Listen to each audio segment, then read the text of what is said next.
Hello, welcome to my channel. In this one I'm going to do a landscape in graphite pencil. I'm going to do a scene with lots of trees and bushes.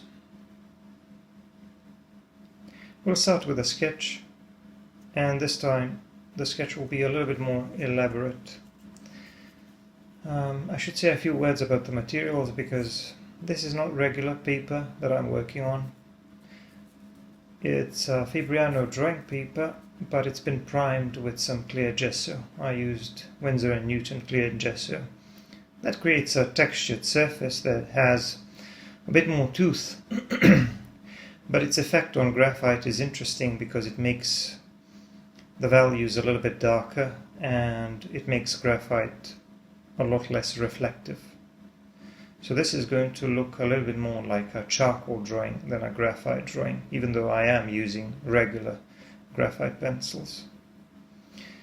Once the sketch is done, I'm going to start shading, and I'm going to start with the sky. I'm going to put down some charcoal powder here and spread that with a brush.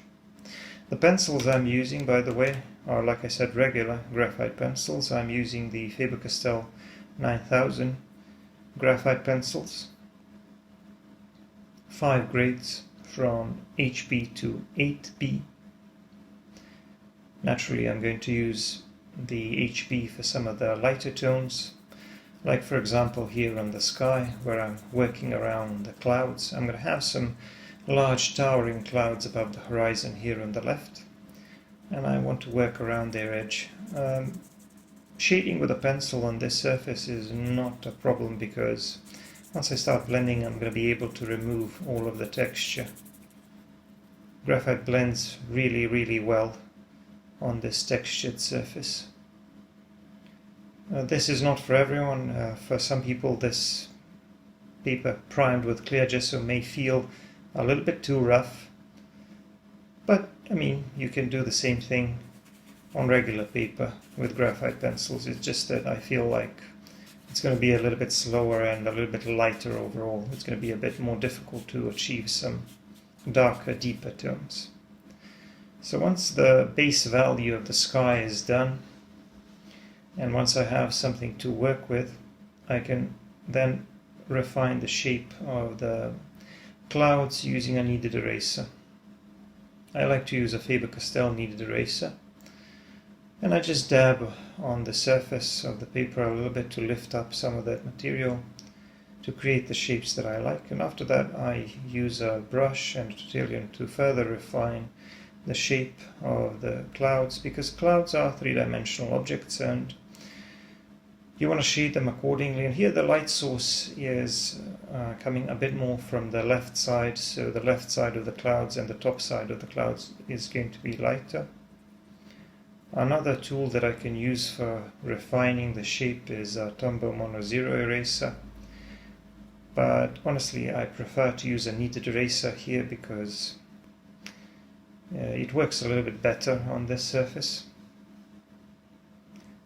The Tombow Mono Zero eraser can cause some problems with some of the darker areas by pushing the graphite into the surface of the paper and kind of polishing it so that you can't really do much with it afterwards.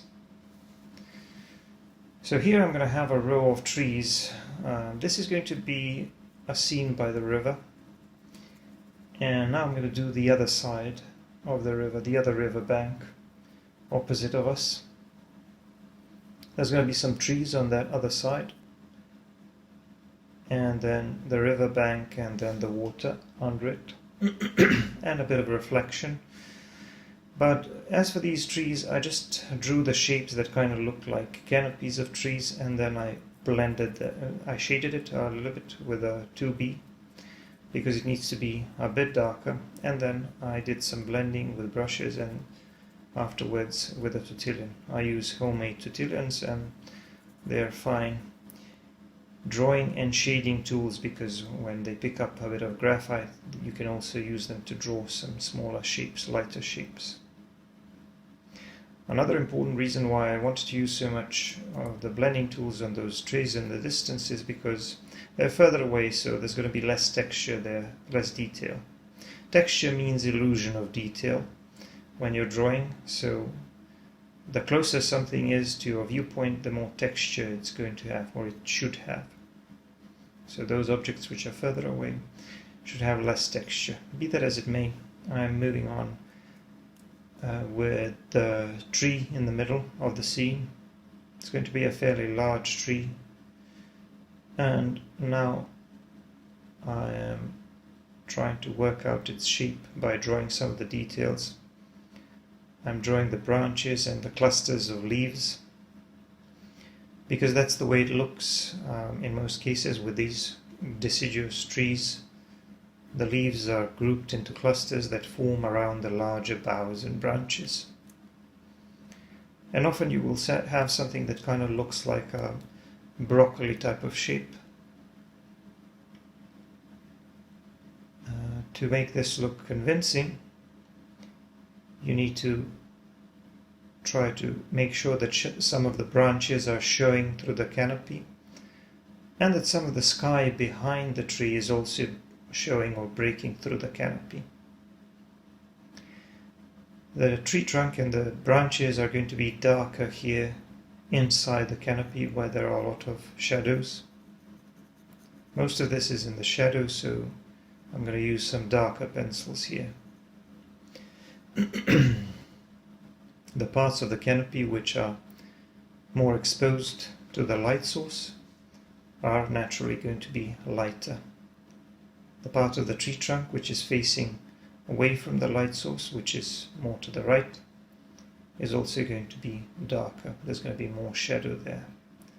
And the part which is facing the light source is going to be lighter. When you draw most landscapes, the light source is going to be coming from above, but depending on the position of the light source that you choose, it's usually going to be coming more from one side or the other. In this case, it's coming more from the left. But there's going to be a lot of shadows all over the place because we'll have lots of trees and bushes. But since I need to stay consistent with the light source, I'm going to make sure that the right side of the tree is a little bit darker, so I'm going to use some darker values or softer pencils on that right side, and I'm going to use some slightly lighter values and lighter pencils or harder pencils on the left side. I need to make sure that some of these branches and some parts of the tree trunk are obscured by the canopy, by the foliage, because I want to create that feeling of volume and depth in the canopy. And of course, a range of value here will be also very important, because I want to have some parts of those leaves, some parts of that foliage, I need it to be a little bit darker, and others need to be lighter depending on their position. But there's also it's also good to have a little bit of randomness there, because when you look at foliage at the distance, it's going to appear like a bunch of lighter and darker shapes, really small lighter and darker shapes. So you can imitate that appearance just by dragging your pencil and allowing it to create some texture as it interacts with the surface of the paper. And this surface is kind of rough, so it's going to produce a lot of texture. But it's also easy to blend here, because the rough surface creates a lot of residue that you can work with. So you can easily blend that and soften those marks, soften those textures if you don't like a rough texture. So it's easy to create an illusion of detail by using those textures, and it's also easy to smooth out areas where you don't want to have as much detail or as much contrast. I'm now finishing the top part of the canopy, not really finishing it because I'm going to be refining it quite a bit, but now I'm dabbing on everything with a brush and then with a tortillon to soften everything and to get some shapes that look a bit more like foliage, that look a bit more like leaves or clusters of leaves. Another trick that I like to use, I like to draw smaller shapes which are completely detached from the larger groups of leaves, because when you look at foliage at a distance, you will often see these smaller shapes which seem detached from the rest of the canopy. That's because they are connected with smaller branches and twigs which are barely visible at a distance. Now it's time to take care of this reflection in the water. I'm just going to draw some darker shapes to match the shapes above the water, above the surface of the water, those trees, that row of trees. I'm going to try to position those shapes more or less under those trees, and then I'm just going to blend with a brush. I'm going to pull on those marks a little bit sideways and then downwards to smear it a little bit, because the reflections in the water are always going to be a little bit distorted because of the lighting and because of the movement of the water. Once I'm happy with that, I'm going to move on to some more of the foreground elements, or maybe these are the midground elements. You can see that I added some bushes just behind that tree in the middle, and those are useful to me because they allow some of those lighter roots to stand out. I drew a bunch of those tree roots at the bottom, and now I'm drawing some more trees and bushes behind that tree. I kind of have a little bit of a slope here on this side of the river bank. But here in the foreground I'm going to draw some more bushes, but these are going to be a lot darker. I want to create some contrast with the foreground and the midground, because I'm going to make these elements in the foreground considerably darker. It's all going to be in the shadow. I want to make it look like the middle part of the scene is more exposed to the sunlight, and that this part of the scene, which is closer to our viewpoint, is kind of in the shade. So I'm going to draw some grass and some bushes here, and it's all going to be of darker value. There's also going to be a winding path here that's going down the length of the river bank, but it's kind of winding around that tree. I dabbed a little bit on those trees in the distance, and now I'm adding some details to the grassy area here. Just adding some suggestions of clumps of grass and then softening them with a tortilla. Here and there I like to go back and refine the shape of the tree a little bit, and I also added a bit more shadow to the right side of the tree at the bottom, because the tree trunk and the canopy are going to be casting a shadow to the right because of the light source.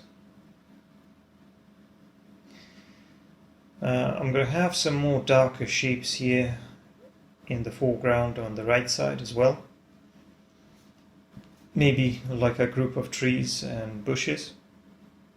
But these are going to be considerably darker than the row of trees behind them. So I'm always trying to create contrast so that the elements which are in front would push the elements back, creating a feeling of depth. And for this one as well, I'm going to use some darker pencils, or softer pencils rather. I have a 6B and an 8B, and for some of the darkest bits I like to use an 8B, and I like to put it down first, because if I put down some of the lighter ones first, then I often have problems achieving tones that are deep enough or dark enough. So most of the time I work from dark to light, as it were. Once I have those darker shapes or darker values in place, I do a bit of blending. And a bit of refining on some of the grassy area around it. I need to push a little bit of that graphite powder or graphite residue into the other lighter areas, and I also refining the shapes of those trees in the background, just to make them look a bit more realistic. and to make them stand out against the sky a bit more. Now I'm defining the shape or the edge of that dirt path here, as well as adding some suggestions of clumps of grass on that sloped area, grassy area to the right. This tree is going to be casting a bit of shadow here across that road and onto that slope. So I added a bit of darker value there.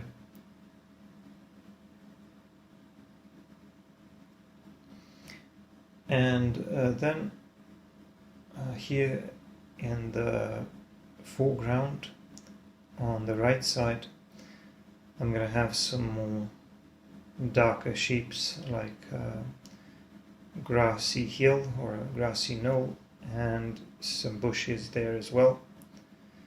I want to have some grass growing on that dirt path as well, so that it looks like it's a very irregular shape, and so that some parts of it are more trodden than others. And a bit more shadow here at the bottom. I want to make it look like some of the nearby trees and bushes are casting a bit of shadow onto this lower part of the scene here at the bottom. The grass in the middle of this path, which is in the shadow, is also going to have to be of darker value, because everything that's in the shadow is darker than the objects which are in the lighter part of the scene, which are exposed to the light source. I'm also going to dab on this shadow area here with my kneaded eraser to create some more or less random lighter shapes, because I want to make it look like a light is breaking through some of that foliage. So I want to make those shadows look a bit more interesting. I'm back to refining the appearance of this tree in the middle. I decided to soften the textures a bit and to make it a bit darker overall, especially on the right side. And I did the same thing with the trees on the right as well.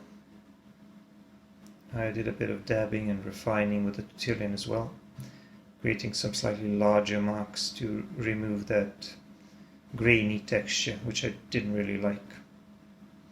And then I dabbed on that with a kneaded eraser to get some lighter shapes that stand out, as though they're catching a bit more light from the light source.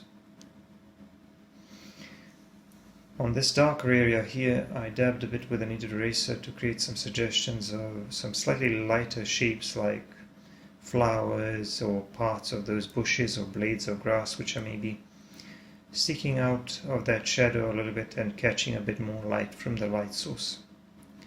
There too I want to have a little bit more variation, so that it's not just a simple dark shape. So I'm going to have some more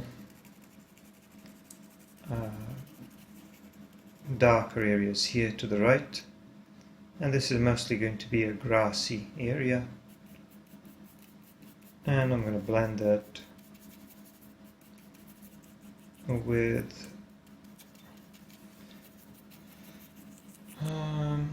a brush.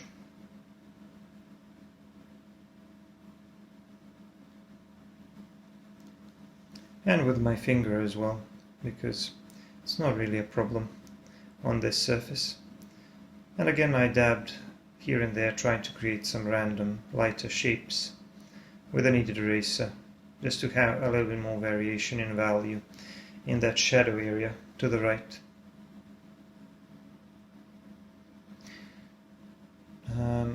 After that I worked a little bit on the edges of those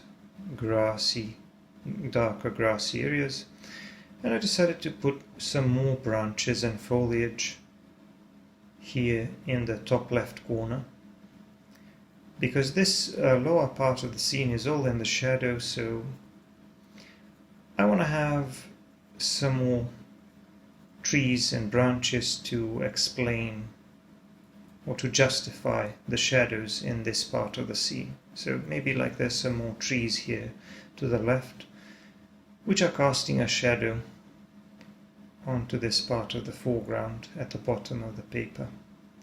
So I drew a few branches and a bit of foliage, did some more refining with a brush. The scene is almost done. I'm going to do a little bit more work on these grassy areas in the foreground, refining the edges a little bit, as well as the edges of the dirt path, and adding some more shadows going across the path and softening them a little bit. I decided to make this part of this grassy area to the right a little bit lighter, so I simply dabbed on it with my kneaded eraser to lift up a little bit of value, because I want that part of the scene to be a bit more exposed to the light source and therefore a bit lighter. And then I just softened those marks with a brush so that I don't get some weird round shapes after I've used the kneaded eraser. To complete the scene, I'm going to need some more bushes. I'm going to draw some more bushes here on the river bank, on this slope in front of that river. That's going to create a nice contrast with the background as well as the water behind it. But I just need to come up with some interesting looking shapes. Something that doesn't look too generic. I'm going to use darker pencils for that. Again, 6B, 8B, and a bit of blending with a tortilla. And maybe add a little bit more shadow to the grass next to it, because these bushes are also going to be casting a bit of shadow. And maybe a few more bushes, and maybe just a little bit of refining here and there. But now the scene looks pretty rich because I have a lot of elements there. I also decided to change the shape of those trees in the distance a little bit. I want to break up that more or less straight line with a few slightly taller trees. Just something I felt like doing. And finally, once the drawing is done, I'm going to draw my signature with my kneaded eraser. Just a small inconspicuous signature here in the lower right corner.